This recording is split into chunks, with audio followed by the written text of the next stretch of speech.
आज हम पढ़ने लगे हैं problem on dimensions of physical quantities, यानी कि जो डायमेंशंस ऑफ फिजिकल क्वांटिटीज के बारे में हमने पढ़ा था, आज उससे रिलेटेड एक प्रॉब्लम सॉल्व करना है। प्रॉब्लम क्या है उसको मैं लेकर आ जाता हूँ यहाँ पर आपके सामने। प्रॉब्लम है the air bubbles form by the explosion inside water perform oscillation with time period T which depends on pressure density and energy due to explosion E. Establish relation between T P E and rho. सवाल ये है कि आपके पास जब explosion होता है पानी के अंदर, फर्ज करें कोई भी चीज़ गिर गई है या कोई धमाका हो गया है, छोटा सा पटाखा पड़ गया पानी के अंदर, तो पानी के अंदर एयर बबल्स पैदा होते हैं जो कि मूव कर रहे होते हैं, यानी पानी की जो आप कह रहे हैं कतरे हैं वो ऊपर नीचे मूव करना शुरू कर देते हैं, लहरें पैदा होना शुरू हो जाती हैं। तो ये उसकी बात हो रही है। तो वो उसका जो मूवमेंट है, यानी उसकी मूवमेंट कैसे होती है, यूं करके आप कह रहे हैं, तो इसको हम कहते हैं ऑसिलेशन। उस ऑसिलेशन का जो टाइम पीरियड है वो मुख्तलिफ चीज़ों पे डिपेंड करता है। टाइम पीरियड से क्या कि ऊपर एक दफ़ा जाना, फिर नीचे आना, फिर दोबारा ऊपर वापस उसी पोजीशन पे आ जाना, मतलब ऊपर नीचे फिर वापस। इस पूरे एक ऑसिलेशन के अंदर, एक चक्कर के अंदर जितना वक्त लगता है उसे टाइम पीरियड कहते हैं। तो वो मुख्तलिफ चीज़ों पे डिपेंड करता है, डेंसिटी के ऊपर, प्रेशर के ऊपर, और इसके साथ साथ एनर्जी के ऊपर। जो इसके अंदर एक धमाका हुआ है उसकी वजह से जो एनर्जी हुई है वो उसके ऊपर। अब हमने इन चार चीज़ों के दरमियान रिलेशन निकालना है। अब रिलेशन निकालने के लिए जाहिर है हमने क्या करना है कि कुछ ना कुछ तो करना है। डायमेंशंस जो कि एक किसी भी क्वांटिटी को बेस क्वांटिटीज की शक्ल में लिखने का तरीका है, आप कह रहे हैं एक स्पेशल तरीका होता है। उसकी ख़ास बात ये होती है कि ये हमारी हेल्प करता है मुख्तलिफ फार्मूलाज को डिराइव करने में।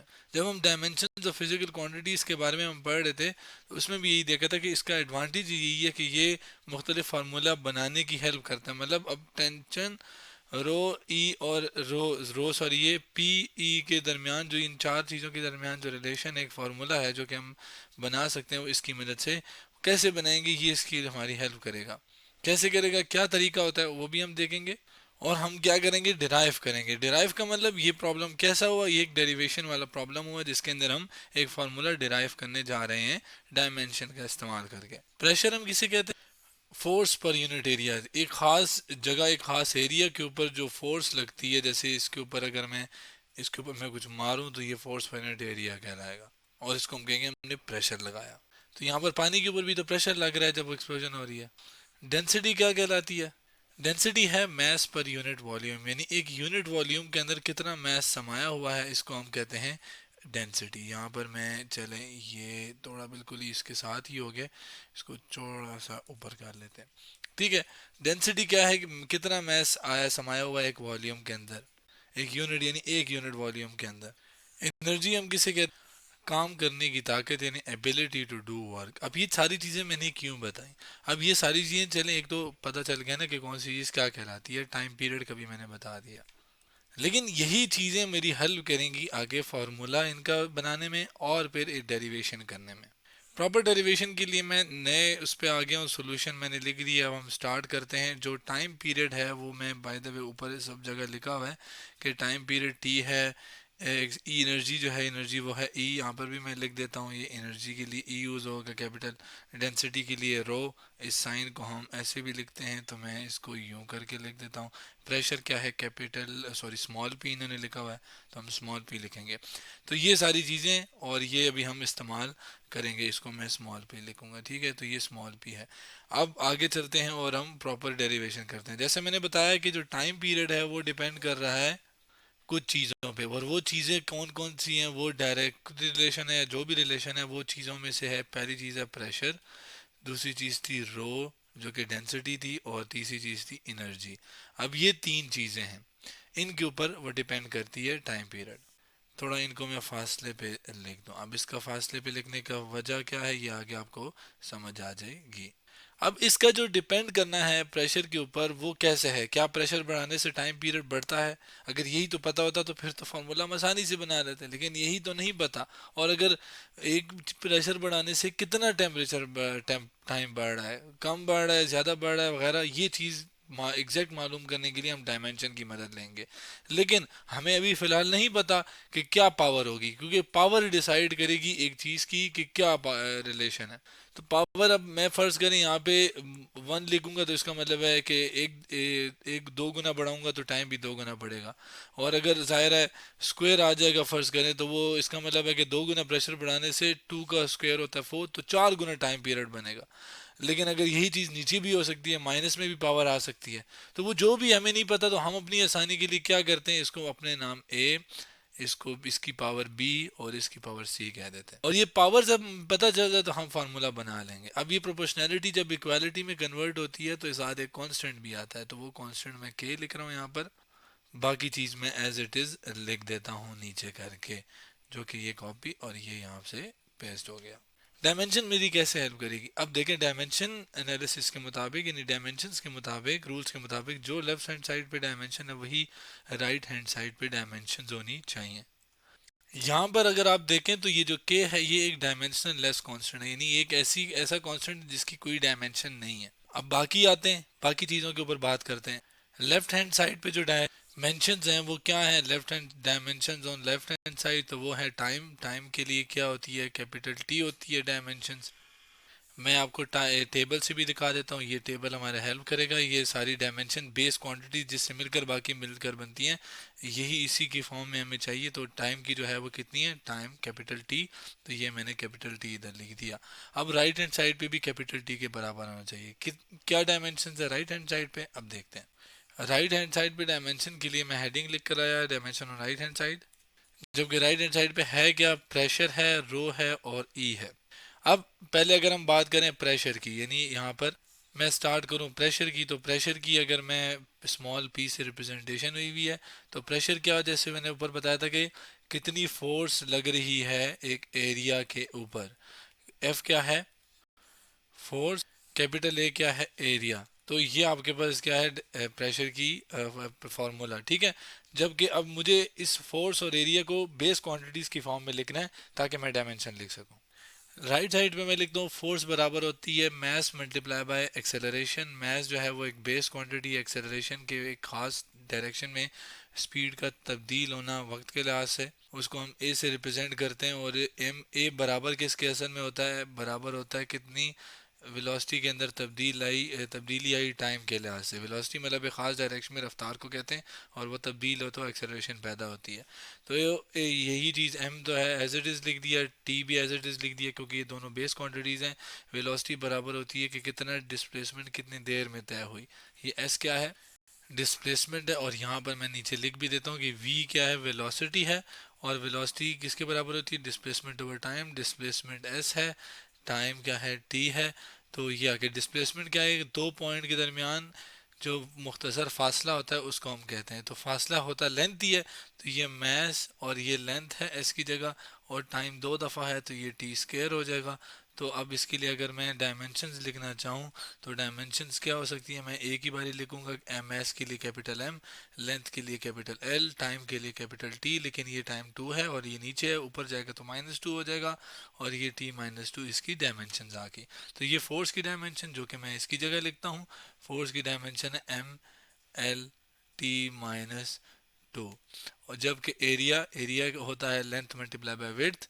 यहाँ पर नीचे मैं लिख भी देता हूँ, लेंथ मल्टीप्लाई बाय विड्थ क्या है, बेसिकली ये भी लेंथ ही है, लंबाई है। लो तो लेंथ के लिए एल आ गया, ये भी लंबाई है तो ये भी एल आ गया। और एल मल्टीप्लाई विड्थ लंबाई होती है, लेंथ ही होती है, तो ये 2 दफ़ा आ गया, तो ये एल स्क्वायर, ये एरिया की डायमेंशन है। और ये मैंने यहाँ पर लिख दी है। इसको सिंप्लीफाई करूंगा तो ये m आ जाएगा, और l से l एक कैंसिल हो गया, ये l ऊपर जाएगा तो ये l -1 हो जाएगा और t -2 हो जाएगा। तो प्रेशर की डायमेंशन ml -1 t -2 है। अगली बात करूं डेंसिटी। डेंसिटी जैसे मैंने बताया कि डेंसिटी किसके बराबर होती है, मास पर यूनिट वॉल्यूम। तो कितना मास है, कितनी वॉल्यूम है, तो ये है। तो मास क्या होता है, उसका डायमेंशंस होती है कैपिटल एम। जबकि वॉल्यूम क्या है, देखें वॉल्यूम किसी भी चीज़ का क्या होता है, किसी भी चीज़ का तो नहीं। अगर मैं बॉक्स की बात करूं तो वॉल्यूम होता है length into width into height, यानी length multiply by width multiply by height. अब ये तीनों लेंथ है, तो लेंथ 3 दफ़ा आ गई है ना, एक दफ़ा ये भी लेंथ है, ये भी और ये भी 3 दफ़ा लेंथ, तो ये मैं एल क्यूब लिख दूंगा और एल की पावर 3, तो ये इसकी जो डायमेंशन है वो आ जाएंगी एम एल माइनस 3, क्योंकि ऊपर जाएगा तो ये माइनस 3 होगा। अब एनर्जी रह गया। एनर्जी हम किसे कहते हैं, मैंने जैसे बताया, काम को, यानी एक काम करने की ताकत को, या एक चीज कोई काम हो रहा है तो उसके पास एनर्जी है तो काम हो रहा है, तो वर्क और एनर्जी आपस में बराबर होते हैं फिजिक्स के अंदर। और वर्क क्या होता है, फोर्स मल्टीप्लाई बाय डिस्प्लेसमेंट, यानी फोर्स जब डिस्प्लेसमेंट से मल्टीप्लाई हो जाए तो ये उसके बराबर है। फोर्स के लिए कैपिटल एफ आ जाएगा, डिस्प्लेसमेंट के लिए क्या हो जाएगा, मैं एस लिख दूंगा, क्योंकि डिस्प्लेसमेंट के लिए वही यूज़ कर रहा हूँ। यहाँ पे कोई डायरेक्शन वगैरह की बातें नहीं हो रही। अब डिस्प्लेसमेंट लेंथ ही है तो इसकी जगह मैं सीधा सीधा एल लिख दूंगा, यानी इसकी डायमेंशन हो जाएगी एल। अब फोर्स की डायमेंशन मैंने ऊपर निकाली थी, ये M L T minus two थी, तो मैं इसको सीधा सीधा यहाँ पे उसी की डायमेंशन लिख देता हूँ, M L T minus two. अब इसको सिंप्लीफाई करते हैं तो ये दो दफ़ा एल है, ये और एल मल्टीप्लाई हो जाएंगे तो ये एल स्क्वायर हो जाएगा, और ये L minus two, L basis same है, पावर 1 + 1 ऐड हो गई 2 हो गई। अब एनर्जी की भी आ गई, रो डेंसिटी की भी और पी की। अब सारी जो डायमेंशन है इसके अंदर डालते हैं, क्यों, क्योंकि राइट साइड पे जो डायमेंशन है वो बराबर होनी चाहिए लेफ्ट हैंड साइड पे। अब राइट साइड पे क्या है कि प्रेशर है, प्रेशर क्या है कि उसकी डायमेंशन जो है वो मैं ऊपर जो है यहाँ से कॉपी करता हूँ, इसी तरीके से मैं यहाँ से इसको भी कॉपी करूँगा और एनर्जी को भी कॉपी करके ना यहीं पे डाल देता हूँ और उनकी पावर भी लगा देता हूँ। ये मैंने एक साथ ही इन तीनों को लिख दिया। अब इनकी हर एक की पावर क्या थी मैं उसी कलर से लिखता हूँ, इसकी पावर ए, इसकी पावर बी और इसकी पावर सी। पावर हर एक के ऊपर आएगी ज़ाहिर है, तो m की पावर a, और ये इसके साथ होगा तो ये माइनस है, और ये जब इसके साथ होगा तो -2a। जबकि इधर देखें ये ब्रैकेट इसको, बल्कि हाँ इसको चलें यहाँ पे स्क्वायर ख़त्म नहीं करते, स्क्वायर ब्रैकेट लिखते हैं डायमेंशन वाली। m हो जाएगा b, t आगे क्या l है तो l हो जाएगा -3b, और आगे क्या है स्क्वायर ब्रैकेट क्लोज, फिर दोबारा से ओपन m c, और l की 2c और t का फिर -2c। अब ये जो सारी मैंने लिखी है ना, इसको मैं मज़ीद सिंप्लीफाई करके, चूँकि बेस m है, यहाँ पर भी m है, m है, तीनों को मैं मिला देता हूँ। a बेस से सेम पावर ऐड होती हैं, a प्लस बी प्लस सी, जबकि l क्या है, l की भी बेस सेम है तो l वाली भी सारी टर्मों की पावर ऐड कर लेता हूँ, -a, और ये आ जाएगा -3b, और आपके पास आगे क्या आ जाएगा +2c। टाइम के लिए भी ऐसे ही करते हैं, टाइम के लिए क्या है -2a, आगे क्या है टाइम इधर तो है ही नहीं, इधर है -2c। अब ये आपके पास इनको मिला के मैंने लिख दिया है। तो जो राइट साइड पे डायमेंशन है वो ये है, जबकि लेफ्ट हैंड पे जो डायमेंशन थी वो तो t की पावर 0 थी, तो सॉरी t थी, t की पावर 0 नहीं। जबकि अब बाकी जो क्वांटिटीज हैं, यहाँ पर m क्या है, l क्या है, ये तो हैं, लेकिन यहाँ पे l क्या है, यहाँ पे कुछ नहीं है तो 0, यहाँ पे कुछ नहीं है तो 0। अब ये किसी पावर 1 0 होती है, 1 के बराबर होता है, तो मैं चूंकि कंपैरिजन करना है दोनों साइडों का, तो वो मैं यहाँ पर कंपैरिजन करूँगा, उसके लिए मैंने ये चीज़ें लिख दी हैं। अब जैसे मैंने बताया कि लेफ्ट हैंड साइड और राइट हैंड साइड की जो डायमेंशन है बराबर होनी चाहिए, इसका मतलब जो पावर 0 है ये पावर इधर भी उतनी ही होनी चाहिए, और m की इधर पावर कितनी है, a प्लस बी प्लस सी, ये बराबर होनी चाहिए। इसी तरीके से l के लिए भी यही चीज़ लिखते हैं, l लेफ्ट साइड में क्या है 0, और ये यहाँ पर -a -3b plus c. Last में t की पावर के लिए भी लिखते हैं, यहाँ पे t की पावर क्या है 1 है, तो ये 1 आ जाएगा, और यहाँ पे क्या है -2a -2c। तो मैं एक काम करता हूँ, इसको थोड़ा सा नीचे लिखता हूँ। पावर ऑफ m है ये जो हमने निकाली है, ये पावर ऑफ l है, और ये सारी पावर्स ऑफ t हैं, ये दोनों साइडों पे हमने कंपैरिजन के बात करी है। अब इन तीनों को आपस में सॉल्व करके ए बी सी की वैल्यू निकालनी है। उसका तरीका, आसान तरीका ये है कि यहाँ से काम करते हैं कि किसी एक की वैल्यू निकाल के ना इन दोनों में से कहीं पुट करते हैं। वो करने से पहले एल को अगर कंपैरिजन करें तो -3b, ये +2c है, मैंने गलती से सिर्फ c लिख दिया, ये क्या है +2c, ताकि कोई इशू ना हो। अब मैं क्या करता हूँ, इनको आपस में सिंप्लीफाई करता हूँ। मैं ज़रा इसको करता हूँ क्योंकि यहाँ पे 3 3 है, तो मैं इसको ज़रा सिंप्लीफाई ऐसे करता हूँ कि -2 कॉमन लेता हूँ, क्योंकि इधर भी माइनस इधर भी -2 दोनों जगहों पे है, तो -2 कॉमन लिया तो a प्लस सी रह गया, क्योंकि माइनस बाहर गया तो अंदर प्लस, और ये 1 है। तो ये इस साइड को अगर मैं पहले लिख दूँ तो a plus c two minus two इधर मल्टीप्लाई आ रहा है दूसरी साइड पे डिवाइड, तो ये -1/2 हो गया। अब a प्लस सी की वैल्यू क्या आई -1/2। अब अगर ये वाली वैल्यू मैं इधर जाके डाल दूं कोई इशू तो नहीं होगा, क्योंकि यहाँ पर a प्लस जो c है यानी कि इसकी जगह और a प्लस सी की जगह, जो कि यहाँ पर मैं इसको a प्लस सी अगर लिखूं इस साइड को इधर ही लिख दूं, b इधर प्लस हो रहा है उधर जाके माइनस हो जाएगा, तो ये माइनस b हो जाएगा। तो अब ये देखें a प्लस सी की वैल्यू क्या है -1/2 इक्वल्स -b। तो ये आपके पास माइनस और माइनस कैंसिल, b की वैल्यू क्या आ गई 1/2। अब इस b की वैल्यू को मैं इधर डालता हूँ ताकि सिंप्लीफाई कर सकूँ, इस a को उधर लेके जाता हूँ तो ये a हो जाएगा, और ये -2 इधर, बल्कि नहीं ये काम ऐसे नहीं करते, -3b को उधर ले जाते हैं तो ये -3b, b की जगह मैं 1/2 लिखूंगा, जबकि यहाँ पर क्या आ जाएगा -a+2c। बाय द वे मैंने किया क्या है कि -3b को, सॉरी यहाँ पे इसको ठीक करता हूँ, 3b को उधर लेके गया हूँ, तो ये 3b is equal to -a+2c। तो ये 3b है तो यहाँ पर ये माइनस मैं हटा देता हूँ। अच्छा अब आगे चलते हैं, तो ये आ जाएगा 3/2 इज इक्वल्स टू -a+2c। अब ये दो इक्वेशन है जिसके ए और सी वाली ये एक इक्वेशन है, ए और सी वाली ये एक इक्वेशन है, इनको आपस में अब सॉल्व करते हैं नेक्स्ट स्लाइड पे।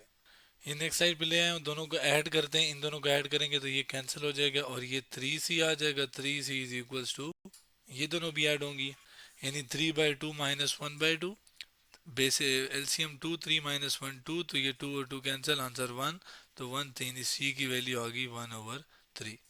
सी की वैल्यू इसमें डालेंगे इस इक्वेशन में जो कि क्या थी -1/2 a प्लस सी, सी की वैल्यू 1/3 है, तो ये ए उधर इधर ही रह जाएगा, इसको पहले लिख लेते हैं -1/2 -1/3, तो ये आपके पास एलसीएम आ जाएगा इसका 6, ये हो जाएगा -3, क्योंकि 2 3 ज़ार होता है तो 3 आ गया, इधर 3 2 ज़ार होता है तो यहाँ 2 आ गया, तो ये -5/6 आ गई सी की, ए की वैल्यू।